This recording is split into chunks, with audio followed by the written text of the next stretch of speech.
Hello, everybody. Welcome to Silicon Valley Story. I'm Diana, and today with us is our honorable guest, Esther Wojcicki, and she's a board of director, dean of Harmony Plus, and founder of Global Moonshots in education.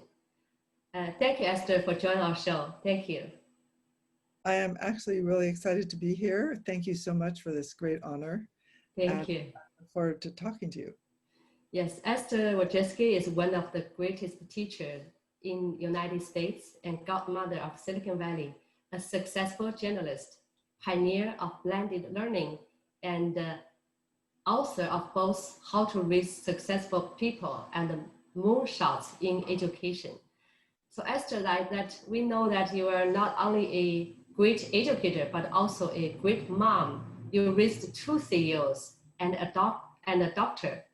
So your daughter is the CEO of the 23andMe, which many people use the service. So what are some of the secrets of parenting successful children?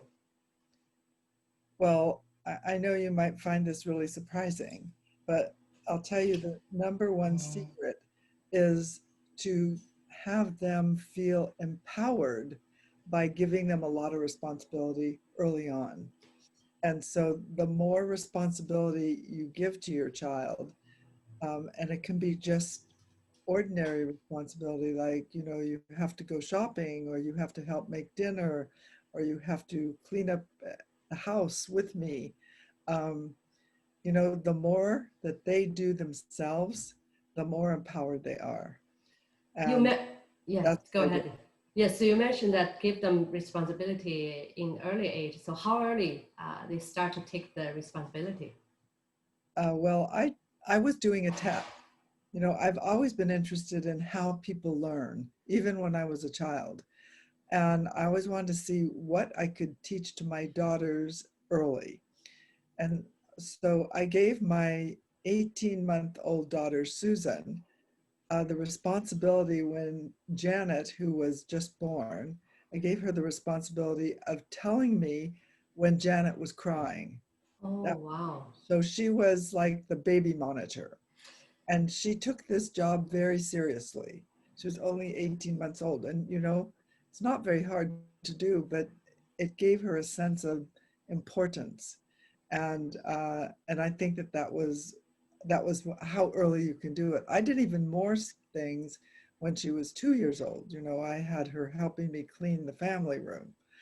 And, she didn't see it as a punishment, but more like she was a team member. That's so wonderful. Even 18 months, she probably was not able to speak, but she could take the responsibility.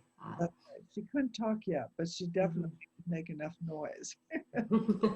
So as a mother and educator and author, you've done so many things in your life. And how you encountered conflicts and difficulties during the parenting, and how would you solve that? So, all parents encounter conflict. It's just part of life. And, sometimes you want your child to do one thing and they refuse to do it, or they won't do it. And so the number one way that I resolve that is collaborating with them instead of telling them what to do. And so I would say, well, why don't you make the decision this time, and then I'll make the decision next time, or something along those lines. And I think the only time I got into trouble is when we took the kids skiing and they refused to put on their jacket. It's kind of cold outside. You can't just go outside without, but I collaborated with them. And also the other thing is I decided to let them go outside without a jacket. And of course, in about 3 minutes, they decided that wasn't a good idea. But you were not afraid that they will get cold, right?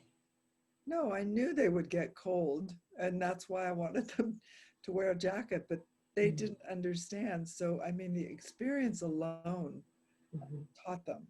And then after that, I never had any problems. Wow, you are a very special and brave mother, and not many parents will do that. But turned out it's very successful. I think that's very inspiring.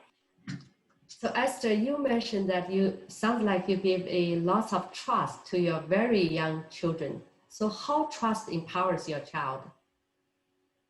Well, when an adult or somebody the child respects trusts them, then suddenly the child believes and trusts in themselves. And that's the most important thing. If a parent believes that a child can do it, whatever it is, the child then says to themselves, wow, my parent believes in me, so I'm sure I can do it. And that's one of the things that I did. I gave them a lot of responsibility early on. I also allowed them to learn how to ride a bicycle very early, not a tricycle, but a bicycle. Wow. And we lived in Geneva, Switzerland at the time. And in the store, I saw these little bicycles and I thought they were so cute. So I just bought two of them. And they did not have training wheels. They just were bicycles. And I gave it to them. And they never even knew that training wheels existed. They just assumed that they could ride it, and they did. That just gives you an example. Yeah, so but you are there watching them fall, and what do you do? Well, actually, first I made sure that they wore pants, because when you fall, you don't want to scrape your skin. And then I made sure that they were riding these bicycles in a place where if they fell, it wasn't so bad. And it was, there was a large grassy lawn area and they just rode on that and they learned how to ride. It only took about 2 days. It was so fast. And then after that, we moved from the grass to the driveway. And they were riding their bikes around the driveway. And they got better and better. I think Janet was 3 and Susan was 5. And so that's just an example. But, if you don't have a place where kids can ride bike, there's a lot of things that you as a parent do where you can give your child an opportunity to be trusted and respected. And what you're trying to do is embed in them a sense of self-confidence. You want them, and so if they make a mistake, that's not a big deal. That's the way it was also in my classes. If you made a mistake in the class, no problem, just do it again. And so that got rid of writer's block. Nobody had writer's block because they were making mistake was considered okay. That was really the power of trust and love.